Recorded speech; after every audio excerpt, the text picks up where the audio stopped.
Bienvenue sur Jude Foot International, la chaîne où le football ne se résume pas au score final. Ici, on décrypte les matchs, on analyse les performances, on met en lumière les talents et surtout, on raconte le football autrement.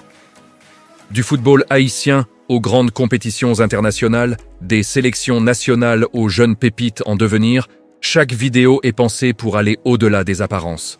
Sur Jude Foot International, pas de buzz inutile, pas de raccourcis faciles. Du fond, du contexte et de la vérité footballistique. Si tu veux comprendre ce qui se passe sur le terrain, mais aussi en dehors, si tu veux voir le football avec un regard lucide, passionné et sans filtre, alors tu es au bon endroit. Installe-toi, abonne-toi, active la cloche. Jude Foot International, le football, analysé avec intelligence et passion.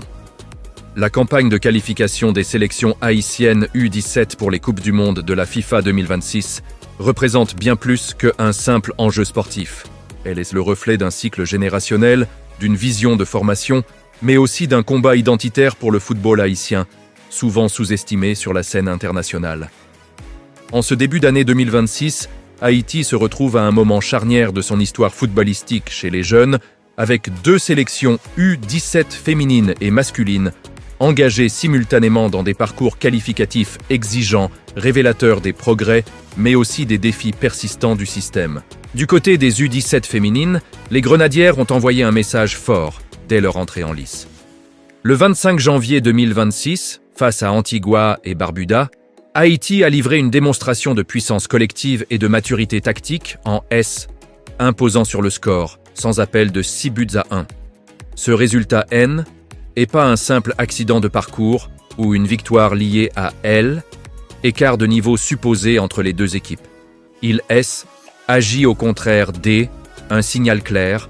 Cette génération féminine haïtienne est prête à jouer un rôle majeur dans la zone CONCACAF. Sous la direction de Frénois Baptiste, la sélection féminine U17 affiche une identité de jeu claire, fondée sur l'intensité, la projection rapide vers l'avant et une capacité remarquable à exploiter les espaces. Dès les premières minutes contre Antigua et Barbuda, on a observé une équipe haïtienne structurée, disciplinée et surtout décomplexée. Les Grenadières n'ont jamais joué avec la peur de perdre, mais avec la conviction de dominer. Cette mentalité est, elle, un des plus grands acquis du travail de fond mené ces dernières années dans le football féminin haïtien. La prestation de Keisha Gueye, auteur d'un doublé, symbolise cette montée en puissance individuelle au service du collectif. Son sens du placement, sa capacité à attaquer la profondeur et son sang-froid devant le but traduisent une formation plus rigoureuse et une meilleure lecture du jeu. Mais réduire la victoire à une seule joueuse serait une erreur d'analyse. Haïti a gagné parce que le bloc équipe a fonctionné, parce que les lignes étaient compactes et parce que la transition défense-attaque a été maîtrisée avec une rare efficacité à ce niveau de compétition. Deux noms retiennent particulièrement l'attention des observateurs avertis. Kerdina Lamour, la numéro 10, véritable chef d'orchestre du jeu, et Diony Love Beaubrun, dont l'impact physique et technique laisse entrevoir un potentiel de très haut niveau. Kerdina Lamour incarne cette nouvelle génération de joueuses haïtiennes capables de ralentir le jeu quand il le faut, de casser les lignes par la passe et de prendre leurs responsabilités dans les moments clés. Elle joue déjà avec une intelligence tactique digne d'un niveau supérieur. Elle, objectif affiché est clair, qualifier Haïti pour la Coupe du Monde féminine U17 2026 au Maroc. Ce serait une étape historique supplémentaire pour le football féminin national, après les progrès notables réalisés ces dernières années. Mais le chemin reste long. Les matchs à venir dans ce premier tour à Curaçao exigeront la même rigueur, car dans la CONCACAF, chaque relâchement se paie cash. La force d'Haïti devra résider dans sa constance, sa discipline et sa capacité à gérer la pression croissante. Pendant que les jeunes Grenadières impressionnent, la sélection masculine U17 s'apprête elle aussi à entrer dans l'arène.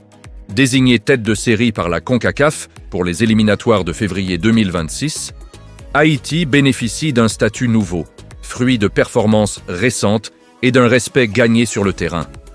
Ce statut N n'est pas anodin. Il place Haïti dans la position de LH équipe à battre, celle sur laquelle tous les adversaires se prépareront avec attention. Il faut rappeler que cette génération masculine sort une expérience marquante, la Coupe du Monde U17 2025 au Qatar, disputée en novembre dernier. Malgré une élimination en phase de groupe, les Grenadiers ont acquis une expérience internationale précieuse, confrontés à des styles de jeu variés et à une intensité rarement atteinte dans les compétitions régionales. Cette élimination, loin d'être un échec total, a servi de leçon. Elle a mis en lumière les lacunes à combler, mais aussi le potentiel brut de cette équipe. Le nouveau cycle qui débute en février 2026 se déroulera dans un format impitoyable. Seuls les vainqueurs de groupe accéderont à la phase finale mondiale. Il n'y aura donc pas de place pour l'erreur, ni pour les calculs. Chaque match sera une finale. Dans ce contexte, le rôle du staff technique sera déterminant, notamment dans la gestion mentale des jeunes joueurs, appelés à assumer la pression liée à leur statut de favori. L'effectif récemment convoqué offre un mélange intéressant de solidité défensive, de créativité au milieu et de percussion offensive. Clifford Jean, dans les buts, représente un dernier rempart fiable, capable de rassurer sa défense par sa présence et sa lecture du jeu. Devant lui, des défenseurs comme Wasson Termonsi et Dieven Skenson Resil apportent une combinaison de puissance physique et de discipline tactique indispensable dans des matchs souvent fermés. Au milieu de terrain, le rôle de Miguel Joseph, capitaine et numéro 5, est central. Véritable métronome, il incarne l'équilibre de l'équipe, capable de casser les lignes adverses par la passe ou par la projection. Son leadership est un atout majeur dans une compétition où la maturité émotionnelle fait souvent la différence. À ses côtés, Théo Benjamin Lacombe apporte une touche technique supplémentaire, une capacité à se projeter et à créer le surnombre. Sur le plan offensif, Haïti dispose de profils variés et complémentaires. Nicolai Oliver-Pierre, Emerson Less et Franco Célestin forment une ligne D, attaque capable de S, adaptée à différents scénarios de match. Emerson Less, notamment avec le numéro 10, est appelé à jouer un rôle clé dans l'animation offensive entre créativité et efficacité. La question centrale sera leur capacité à concrétiser les occasions, un point faible observé lors du Mondial 2025. Au-delà des individus, c'est la philosophie de jeu qui déterminera le succès ou l'échec de cette campagne. Haïti ne peut plus se contenter de un football uniquement basé sur engagement et énergie. Le niveau régional exige désormais une maîtrise tactique, une gestion du tempo et une intelligence collective accrue. Être tête de série implique aussi de savoir imposer son rythme, même face à des adversaires regroupés en bloc bas. Ce double engagement des U17, féminin et masculin, révèle une réalité encourageante. Haïti est en train de bâtir une continuité dans la formation des jeunes. Toutefois, cette dynamique reste fragile.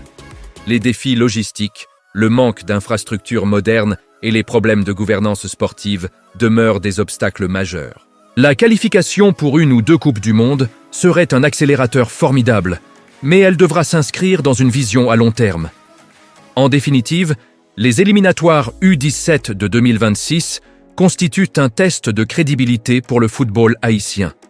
Les Grenadières ont déjà frappé fort, montrant que le rêve mondial est à portée de main. Les Grenadiers, eux, devront confirmer leur statut et prouver que leur présence au Mondial 2025 n'était pas un simple exploit isolé. Dans les deux cas, Haïti joue plus qu'une qualification. Elle joue son image, son avenir et sa place dans la hiérarchie du football régional et mondial.